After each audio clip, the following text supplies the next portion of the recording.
بې پتنګه وایه یار د شمې څوک ده بې پتنګه وایه یار د شمې څوک ده بې مجبوره خوشحال څوک د بل په توپ ده د کمسل نه هرګز وفا مه غواړه وفادار صاحب د کمسل نه هرګز وفا مه غواړه چې قلم وفا کوي اصلي نوک ده اوښکه لوړ ده د شیدو تمه ترې مه کړه مګر دروند یې باروه په وړلو روږ ده انسانیت د انسانانو ځینې غواړه اوزه هم ګیره لري په عقل پوک ده انسانیت د انسانانو ځینې غواړه اوزه هم ګیره لري په عقل پوک ده تا نه کومه ګناه شوې ملنګ جانه چې رقیب درته نیولی ورمیږ کوک ده خون به مې واخلي قاتلانې به شي زلفې دې مسمه و ورانې به شي په آینه کې سترګې مه توروه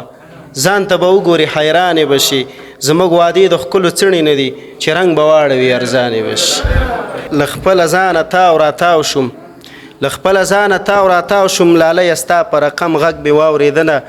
او جانانه وخت باڼه مې وسو پوکې مې ورته ورکوه زه داسې شوم او د نغري غاړې ته ناسته په لاسو خلي ماتوي اور بلوینه ګرځېدلی یم په واړه بتخانو زه پټان صاحب ګرځېدلی یم په واړو بتخانو زه اما خدای خات کړی نه یم په سجدو زه درست قرآن کې فلسفه د خړو خاورو درست قرآن کې فلسفه د خړو خاورو محترم یم بنده له فرښتو زه